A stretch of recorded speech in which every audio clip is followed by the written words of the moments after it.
Bonjour, je suis heureux d'être encore avec vous et de pouvoir fêter ce que nous appelons l'Ascension, ce temps où Jésus est monté au ciel retrouver son Père.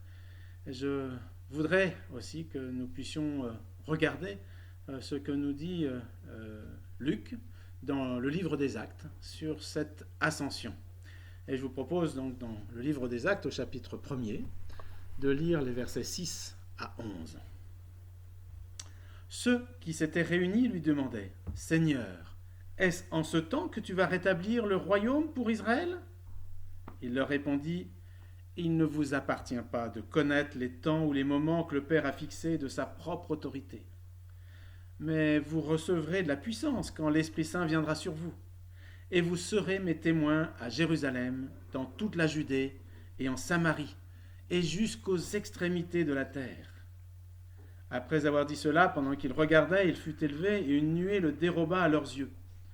Et comme il fixait le ciel pendant qu'il s'en allait, deux hommes en habits blancs se présentèrent à eux et dirent : « Hommes de Galilée, pourquoi restez-vous là à scruter le ciel ?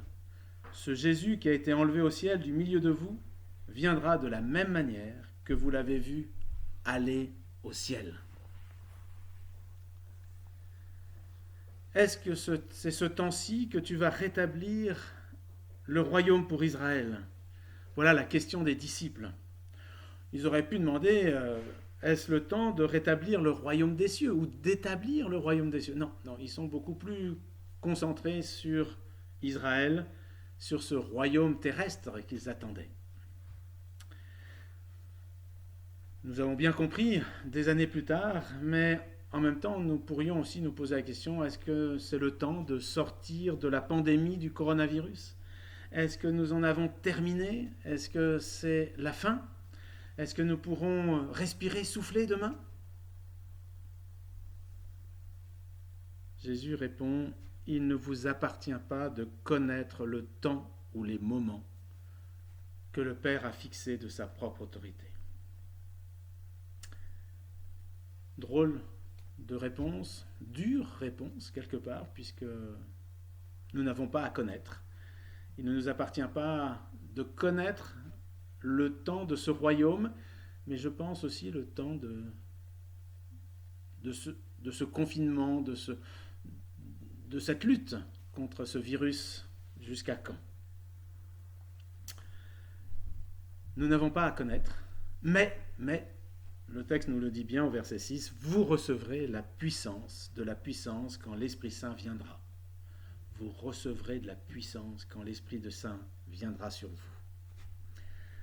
Il est clair que, à l'Ascension, les disciples devaient attendre l'Esprit Saint. Et Jésus avait dit dans l'évangile de Jean, chapitre 16, verset 7, « Il est avantageux pour vous que moi, je m'en aille, car si je ne m'en vais pas, le défenseur ne viendra pas à vous, mais si je m'en vais, je vous l'enverrai. » Et c'est bien de cette puissance, de cet Esprit Saint que Jésus parlait et qu'il fallait qu'il s'en aille pour pouvoir recevoir cet Esprit Saint. Et vous serez mes témoins. Je ne vais pas approfondir ce verset 8 si important sur notre foi, puisqu'il touche plus à la question de la Pentecôte que de l'Ascension. Mais je m'arrêterai au verset 9 et 11, où Jésus nous dit qu'il fut élevé et une nuée le déroba à leurs yeux. D'une minute à l'autre, Jésus n'était plus là. Et un ange vient les voir, deux hommes en habits blancs. « Hommes de Galilée, pourquoi restez-vous là à scruter le ciel ? » Pourquoi restez-vous là à scruter le ciel ? Et nous pourrions nous poser aussi cette question-là. Est-ce que nous devons rester là dans une position statique à attendre ce que Jésus a à nous dire, à attendre ce que Jésus nous demande, à attendre de savoir ce que sera demain ou après-demain ?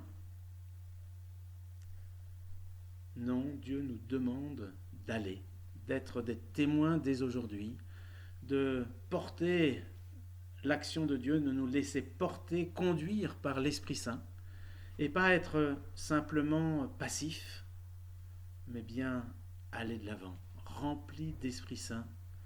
Nous devons être les témoins du Christ et nous devons aller où il nous demande d'aller.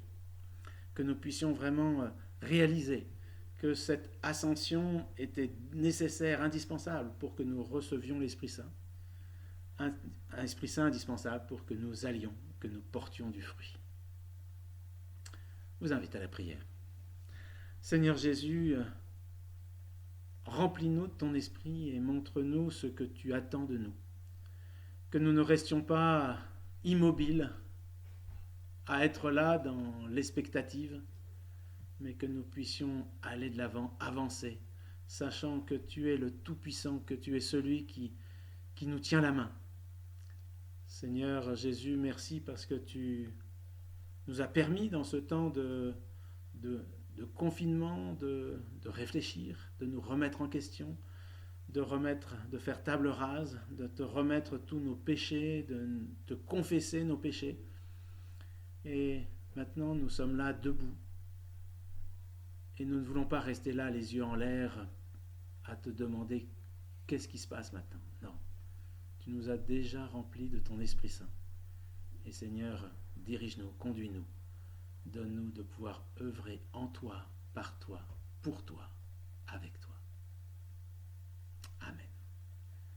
Je vous souhaite de bonnes fêtes, un bon week-end, que vous puissiez vous ressourcer et que nous puissions encore ensemble le louer, l'adorer, le proclamer, lui, le roi des rois, le Seigneur des seigneurs.